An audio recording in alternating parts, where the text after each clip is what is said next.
I was told there was no room at the Christmas table for my daughter and me, but my sister's neighbors were there with seats saved. I didn't argue, just showed them the gifts and left. My mother was shouting, "Don't leave." My dad begged me to talk, but Christmas dinner was already halfway over when I realized there was no seat for me. Not an accident. Not an oversight. The table was full, chairs pushed close, plates already smeared with gravy and half-eaten ham. I stood in the doorway with my daughter Ellie, holding the gifts we'd wrapped the night before, and no one moved. Amanda made eye contact, then quickly looked away. My mom was laughing at something one of the neighbors said. My dad gave me a brief nod like he'd just remembered I existed. I didn't say anything. I just stood there like some distant relative who had shown up uninvited. There were people I didn't even recognize sitting at the table. Neighbors. Friends of Amanda's, maybe. One of them had their coat on the back of what was clearly the last available chair. My daughter tugged at my sleeve, confused. I told her we'd just drop off the gifts. I walked over to the tree, placed the bags down carefully, made sure the card with the envelope was still sealed tight. Then I turned to leave. That's when my mom yelled across the room loud enough to stop the conversation. "Don't go." My dad stood up suddenly, knocking into someone's plate. He called out my name, said we should talk, but by then Ellie was already pulling her boots back on. The ride home was quiet except for the sound of wrapping paper rustling in the back seat. It wasn't always like this. But everything shifted after my husband left me. He didn't just leave, he moved in with the woman who lives one block over. Jenna. The same woman who once borrowed my slow cooker and returned it with dried onions still crusted on the lid. My mom's reaction? She said it made sense. That Jenna took care of herself.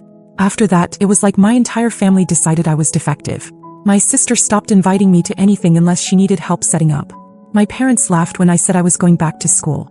My dad kept asking if I was done sulking yet. They treated me like the failure who got left. Like I was embarrassing them by existing without a man.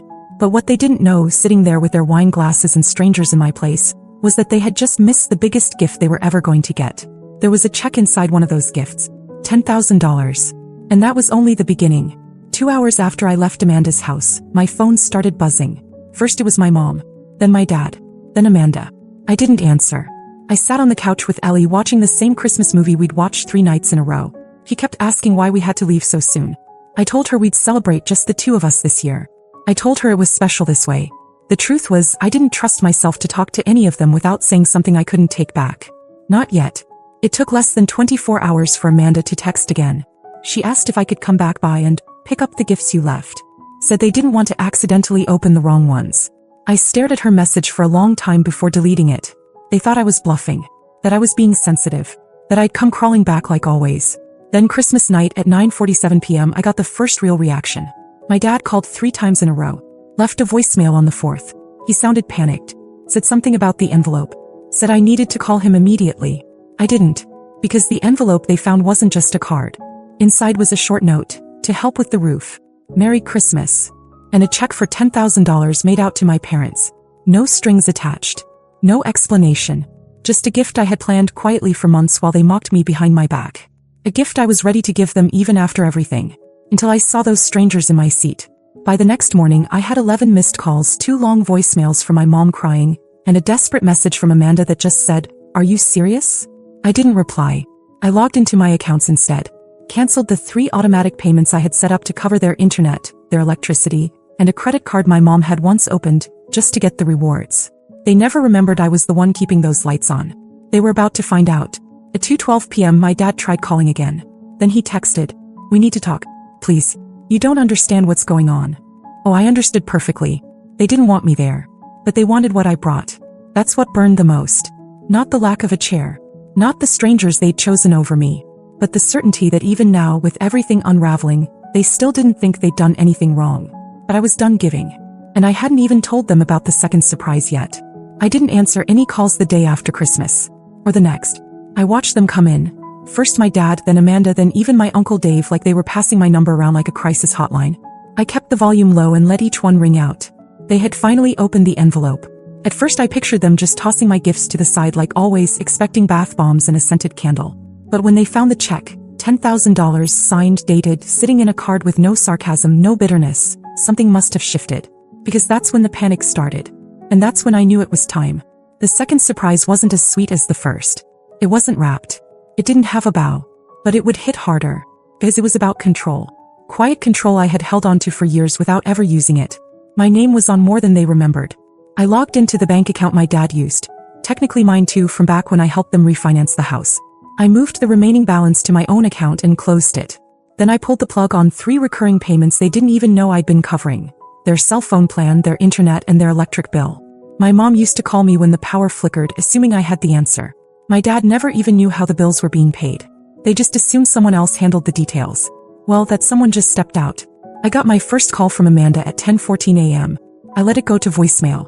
Then she texted me from her husband's number an hour later. She asked if I had messed with something, because the internet was down and mom's phone said the account was frozen. I told her they should probably call their provider. Then I sent the real hit, an email to both of my parents with a scanned copy of the disassociation papers my lawyer had helped me draft earlier in the month. A clean break. No shared credit, no co-signed loans, no financial entanglements. I wasn't just walking away. I was locking the door behind me. By the end of the day, I had 8 voicemails, 3 blocked numbers, and 1 email from my dad that simply said, "Please." We didn't know. Didn't know what? Didn't know that I saw the way they looked at me after he left? That I noticed how they invited everyone but me to dinners, how they praised Jenna for stepping up, while acting like I hadn't held the family together with both hands for years. Oh, they knew. They just didn't care until it cost them something. Now it was costing them everything. And I hadn't even told them the full story yet. By the morning of the 28th, they weren't even pretending to be mad anymore.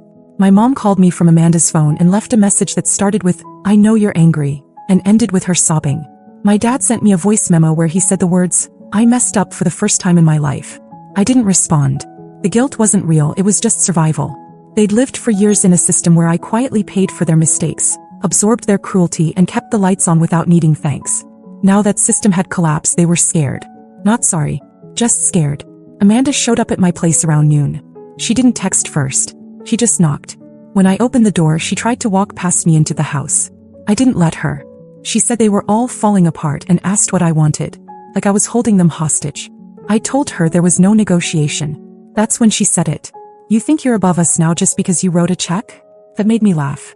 Not because it was funny, but because of how far off she still was. The money wasn't about control. It was supposed to be help. A peace offering. A gift. It was the last good thing I was willing to give them. Amanda left furious, muttering something about family being forever. As if that hadn't already been shattered under their own roof. By evening, I had 3 more emails from my dad, each more desperate than the last. He said they couldn't reach the utility company, that the service desk kept bouncing them back and forth. Said they didn't have passwords, didn't know what to say. That they couldn't access their own account because it had been created with my email address 10 years ago. Then he asked for help. He wrote, "Just show us what to do. Then we'll leave you alone." That part actually made me stop for a minute. Because that was the truth hidden in the middle of everything. They never saw me as part of them. Just someone nearby. A convenience. A spare. I went upstairs, sat with Ellie while she built a puzzle and thought about what I do next. I had one final piece. One thing they really wouldn't expect. I sent a group email to everyone. My parents, Amanda, a few of the cousins who'd sat frozen at that dinner table while all of it happened. Subject line, "Since you all wanted surprises this Christmas."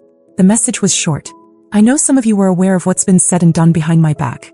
I stayed quiet for a long time, but I won't be part of this anymore. You'll find out more tomorrow morning." Then I attached the PDF. They'd all know exactly what it meant when they opened it. Because on the first page was the title.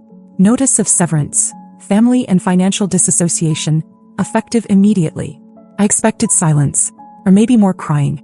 Maybe Amanda would post something passive-aggressive online. Maybe my mom would send some long apology I'd never read. But what I got was different. Scarier. And messier. The email hit like a grenade. Not just for my parents, but the entire family group chat, which I wasn't in, but someone forwarded me screenshots. People were stunned. A few were angry. Most stayed quiet. The subject line alone was enough to rattle them. And the document, severance from all financial and personal obligation, was cold, clear, and final. I expected a reaction. What I didn't expect was desperation that turned into something darker. It started with Amanda. 10 texts in a row. One of them actually said, "This isn't you. You're not this cruel." I almost laughed. Then she sent me a photo of my mom sitting on the couch crying, like that would make me forget the years of eye rolls and whispered jokes about how I wasn't strong enough to keep a man. I didn't respond. Around midnight, my email account was hit. Someone tried to reset the password. Gmail flagged the attempt. Same zip code as my parents. Same service provider. I changed every password I had and activated 2-step authentication on everything. Then I checked the shared Netflix account and saw it had been logged into 5 minutes earlier. I removed every device but mine. That was just the beginning. The next morning, Ellie's school called me. The secretary sounded confused. She said someone claiming to be my mother had called and said I had approved her to be the new emergency contact, and asked if she could take over pickup that week. My stomach dropped. I told them absolutely not. I removed every name on the list but mine. Added a password phrase to the account so no one could impersonate me again. They weren't just panicking now. They were trying to claw their way back into control. I spent that afternoon on the phone with my lawyer. I told him everything. The login attempts, the school interference, the sudden obsession with regaining access. He said it was good I had proof. That if they escalated we could file for protective clauses. Not just financial but physical if needed. I hated that it had come to this. But I wasn't scared. Just angry. More than I'd ever let myself be. That evening Amanda came again. I saw her through the camera on my porch. He brought my dad this time. It was snowing lightly and they were bundled up in the same winter gear I bought them last year. They didn't ring the bell right away. They just stood there for a few minutes like they thought I'd feel guilty if I saw them waiting in the cold. Then they rang. Twice. I didn't answer. I watched from the window upstairs. Ellie was already asleep. Then my dad stepped forward and said loud enough for the whole street. It wasn't just us. She knew everything. Jenna. I didn't move. I didn't breathe. He looked up toward the window. I didn't blink. Then he said, she was at the Thanksgiving meeting. They planned it. I had no idea what he meant at first. I hadn't gone to Thanksgiving. They told me not to bother. Said it was too soon after the divorce and everyone needed space. But now he was saying Jenna was there? With my family. Planning what? They left 5 minutes later after I turned the porch light off. I sat in the dark thinking about what he said. The neighbors. The chairs at Christmas. The weird timing of everything. The smirks. The envelope. Planned. It was never just about ignoring me. It was something else. Something I hadn't seen coming. I didn't cry when I found out my husband had been sitting at my family's Thanksgiving table with Jenna. I didn't yell either. I just sat there on the edge of my bed staring at my phone, feeling something shift permanently inside me. I wasn't shocked. Not anymore.